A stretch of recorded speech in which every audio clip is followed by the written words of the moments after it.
Being compliant is just straightforward. Being maliciously compliant? Well, that's another story. Welcome to this episode of Malicious Compliance. Our first one is from Kajit Kennedy. I first started working at 17 as a house cleaner, cleaning condos in downtown Toronto. It wasn't a bad gig. The building was under construction, finishing units and such, so there was quite a bit of dust, but other than that, it was fairly easy to work, and at the time I was getting above minimum wage. I was the only cleaner in the building, but I was good friends with the security guards and would hang out with them on most of my breaks. They were all smokers, and I noticed that they were taking a small break, so if I happened to be near them when they were taking a smoke break, I would hang out with them. My boss was a sweet guy, but he did casually mention that the smoke breaks are for smokers only, and I couldn't just hang out with them. Next break, I had sat down with the security guards and they joked that I should just have a cigarette in my hand but not actually smoke it. That's when I decided to be a little bit creative with my malicious compliance. The next day, I came into work with a small pack of sparklers. I kept them in my pocket, and when I saw the security guards taking a smoke break, I went out with them and pulled out a sparkler and lit it up and just kinda stood there with them as the sparkler went off. We all had a good chuckle about it. The boss saw me and came outside, probably to talk to me about not taking a smoke break if I wasn't a smoker, but he saw the sparkler in my hand. The security guards pointed out that technically I was smoking, as the sparkler was producing little bits of smoke. The boss laughed it off, apologized, and said that as long as I get my work done, I can take smoke breaks with the others with or without the sparklers.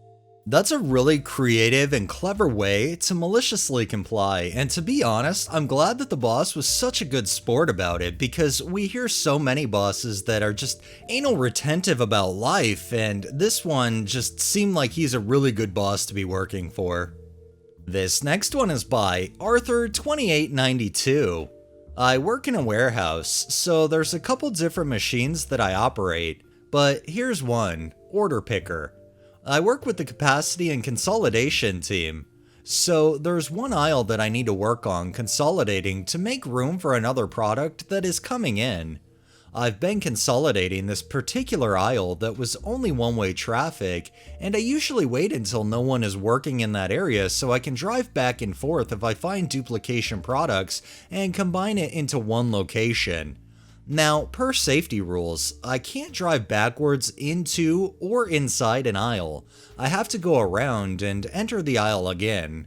I got scolded about this because there's a desk right next to this aisle to hand out orders to pick out all over the warehouse. So now I have to drive around to the next aisle and then drive back in this aisle. Now, onto my malicious compliance. I have to blast my horn at every intersection, every turn, every pass with someone, every time I drop my machine. So before I would just go back and forth this aisle, blasting my horn at a minimum by one horn when going backwards. That's it.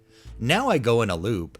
Every turn I blast it twice. Now I go around and blasting my horn 8 to 12 times per lap at minimum. Average lap times are 3 minutes. Bright side about this, I'm deaf and won't get annoyed with the horn. Well, on the plus side, they can't really complain, right? Because they're the ones that wanted you to do that in the first place, so they can't really get mad at you for doing your job, and if they do, well, then they should really get mad at themselves. This next one is from Tubist61. Reading a few stories here, and I immediately think of how this year went for me. A bit of context. I worked for the same company for the last 20 years and recently started thinking about options. I had a second job, which I really enjoyed, and did really for fun and a little bit of cash to spend on boys' toys. It was never going to pay my mortgage. Over the COVID pandemic, we were all sent to work from home, and you know what? It worked. Most folks in the team got more done and had significantly better work-life balance. Right at the start though, the company was taken over, and that was the start of 2 years of changes. The first was an attempt to cut everybody's pay by 10% because COVID. The company is in online payments, and COVID was a real money spinner for them. The CEO and CTO bragged that they gave up their salary for 6 months to sweeten the 10% pay cut. What they didn't do was give up their bonuses or options, and the dud really well out of that.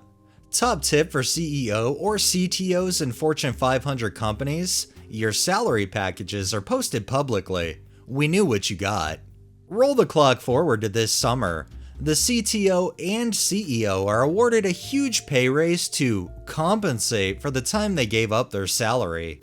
At the same time, staff were told there was no pay raise forthcoming for them, as there wasn't the money to do that. They also cut long service awards, so my expected service bonus evaporated. When they had a town hall meeting, there was a lot of heated discussions on pay and the cuts to the recognition scheme. Then came the sledgehammer.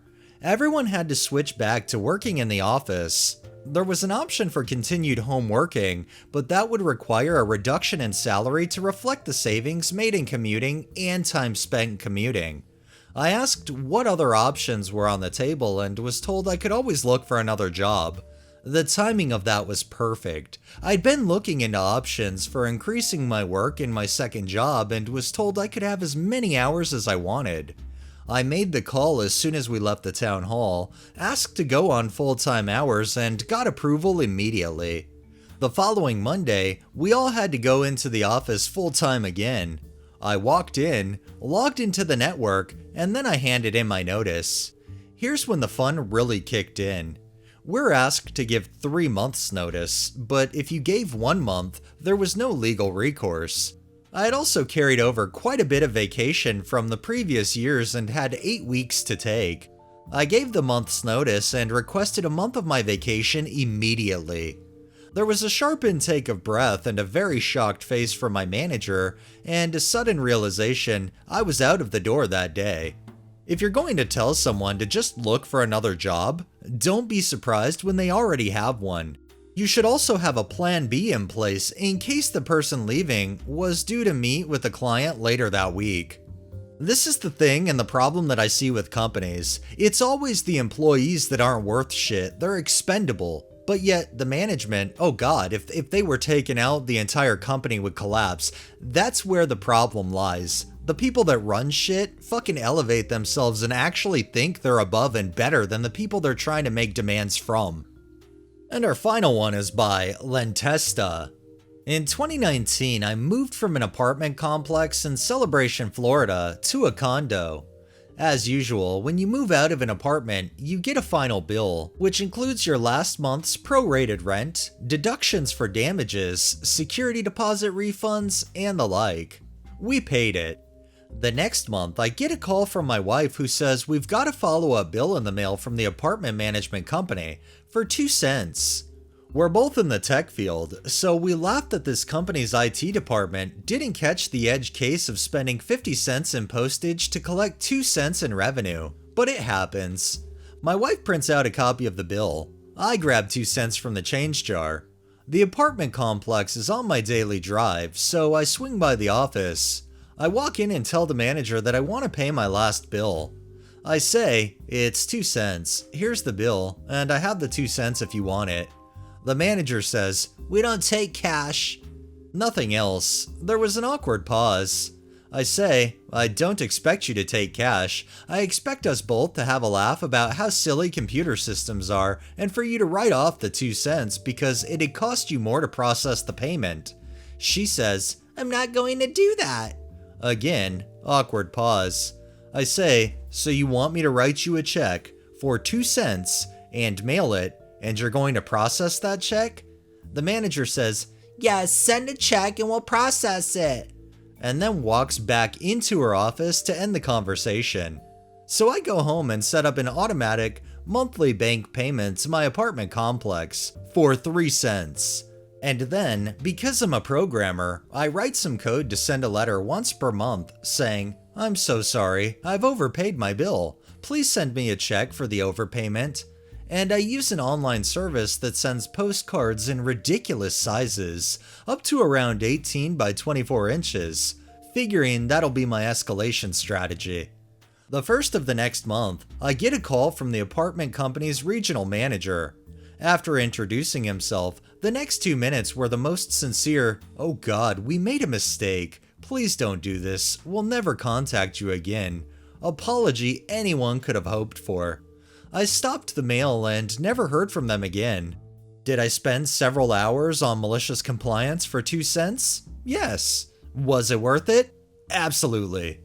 I would say if they were expected to write off 2 cents here and there, it would eventually add up and potentially show a loss in the long run. However, it's 2 fucking cents, and in this situation, I just think they should have really laughed it off and let it go. I'm loving the way that you came back though, and we're effectively gonna make them have to pay more money just to collect 2 cents, as well as to refund you. Alright, that's enough maliciousness for the day. Well, that wraps up this episode of Malicious Compliance. If you liked the video, please drop a like, share my content on all of your social media, subscribe if you haven't already, and make sure to hit that bell so you're notified every time I upload. And drop a comment down below. It really helps with the algorithm and helps new people find my channel. Thanks for watching. Thanks to my patrons. Have a great day and stay safe out there.